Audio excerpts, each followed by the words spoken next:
S'il est une chose que l'on peut dire que l'on soit fan de SpaceX ou pas, c'est que le vol inaugural du Starship aura été l'un des événements marquants de cette année 2023.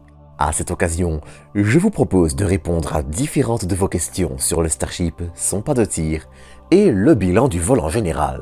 Pourquoi n'y a-t-il pas de solution à une mauvaise séparation? Quel est l'état réel du pas de tir et doit-il être entièrement revu?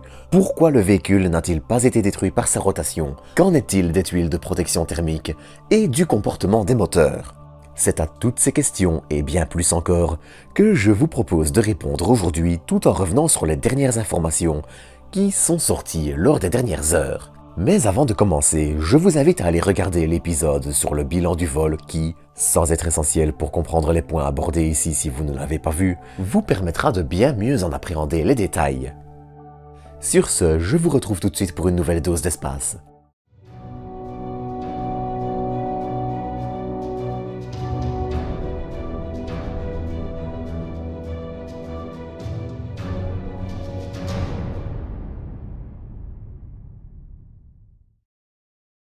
S'il est un moment du vol inaugural du Starship qui aurait été plus qu'impressionnant, c'est la série de looping dans laquelle le véhicule s'est engagé peu avant son autodestruction. Et c'est autour de cette étape que se trouvent les premières questions que je vais aborder, et on va commencer avec celle-ci. N'y aurait-il pas eu une solution pour forcer manuellement la séparation du Starship avec, par exemple, des boulons explosifs comme c'est le cas sur les étages de quasiment tous les autres lanceurs? Eh bien, malheureusement, c'est quelque chose qui est directement lié à la façon dont le Starship a été développé et pensé. En effet, vous le savez, la réutilisation du Starship est un point clé du programme. Dans ce contexte, opter pour une séparation classique et légèrement forcée aurait entraîné la nécessité de remettre la partie utilisant les boulons explosifs en état et, même si on ne peut pas parler d'explosion très forte, ça aurait été un point d'entretien supplémentaire qui aurait pu nuire à la réutilisation rapide que SpaceX vise. Mais dans un sens, ça rajoute aussi un potentiel point de faiblesse.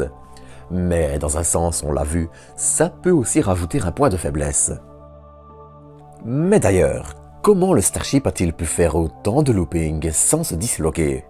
Eh bien, dans ce cas-ci, il y a deux réponses qui jouent.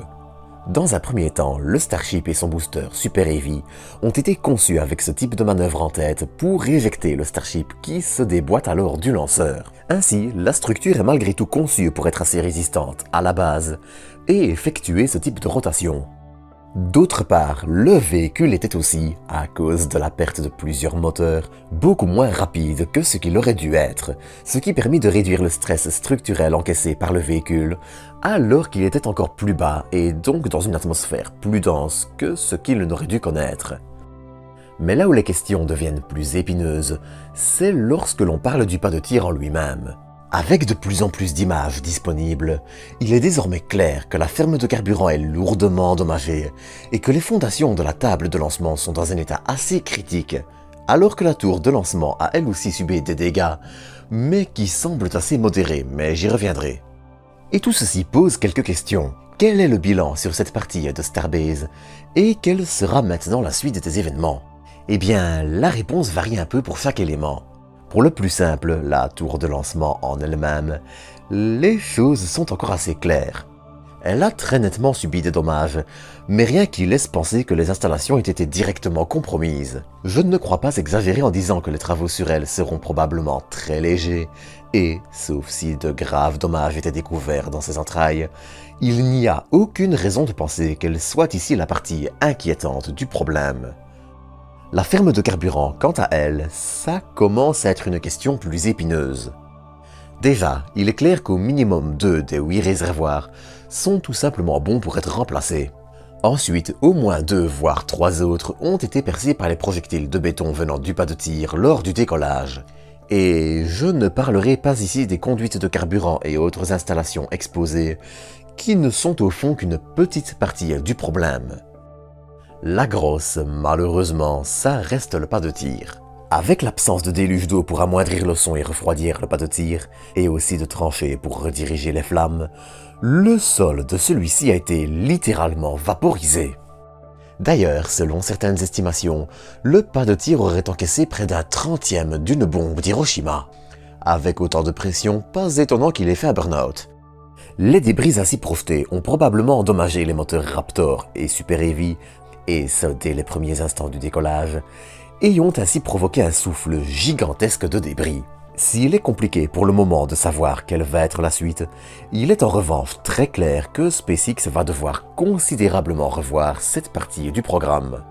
Entre les vibrations bien plus fortes en l'absence de déluge d'eau ayant fait sauter des vitres dans la ville de Port Isabel, ville de 5000 habitants à 10 km de là, et la retombée de poussière de béton sur toute une réserve naturelle et des habitations, le béton n'étant pas un béton standard et dont on ne connaît pas trop l'impact sur la santé et l'environnement pour le moment, il devient de plus en plus clair que SpaceX est dans une situation délicate.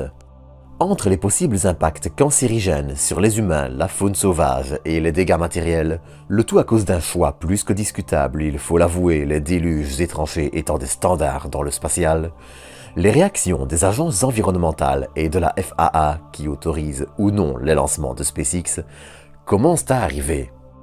S'il est encore trop tôt pour dresser un portrait d'ensemble de ce lancement et de ses conséquences, il est déjà certain que SpaceX, qui a grandement minimisé l'impact du décollage du Starship, sa puissance et la fragilité de ses installations, que le retour en vol ne se fera malheureusement pas pour demain.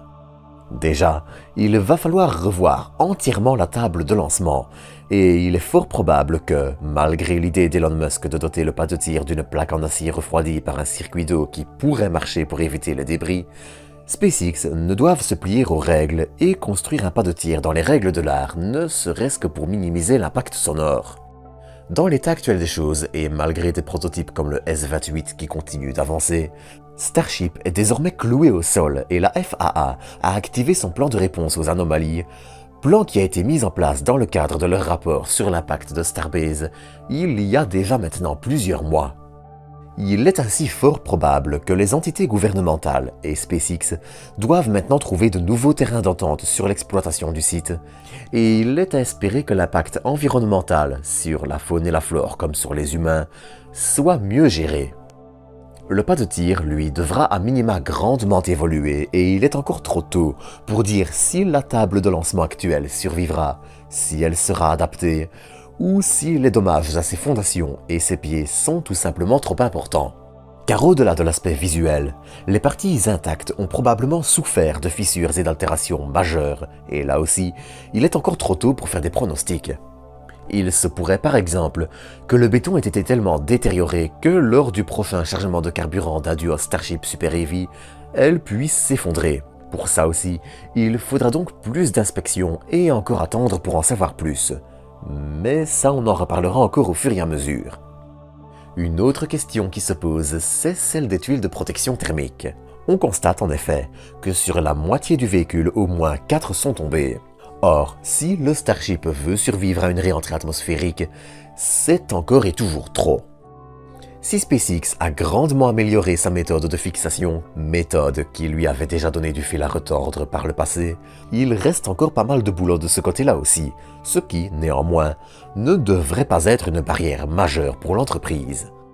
Dans tous les cas, il reste maintenant énormément à faire, et même si ce premier test a aussi apporté un retour d'expérience intéressant, SpaceX paye très cher son choix de conception du pas de tir, entre la perte du lanceur, les dommages aux installations, l'environnement et les autorisations de vol. D'autre part, avec l'apparition de flammes vertes en fin de vol, et même s'il est clair que les débris projetés ont lourdement endommagé les moteurs et sont peut-être même responsables de l'échec, la fiabilité des moteurs sera peut-être aussi malgré tout à surveiller. Sur les Raptors, la couleur verte signifie en effet que le moteur brûle un mélange mal équilibré et se consume lui-même, ce qui est à la fois peu probablement lié aux débris, même si pas impossible, et il y a un problème récurrent sur les précédents moteurs, problème qu'il faudra donc aussi analyser en profondeur, tous les soucis ne venant peut-être pas que des débris. Mais encore une fois, c'est encore un peu tôt pour dire tout ceci avec certitude, donc le mieux sera encore d'attendre et d'en reparler le moment venu. N'hésitez d'ailleurs pas à vous abonner pour ne rien manquer. En attendant, c'est ici que je vais vous quitter pour aujourd'hui. J'espère que vous aurez apprécié cet épisode et je vous donne rendez-vous dans quelques jours pour un nouveau. D'ici là, prenez soin de vous, prenez soin des autres et à bientôt pour de nouvelles doses d'espace.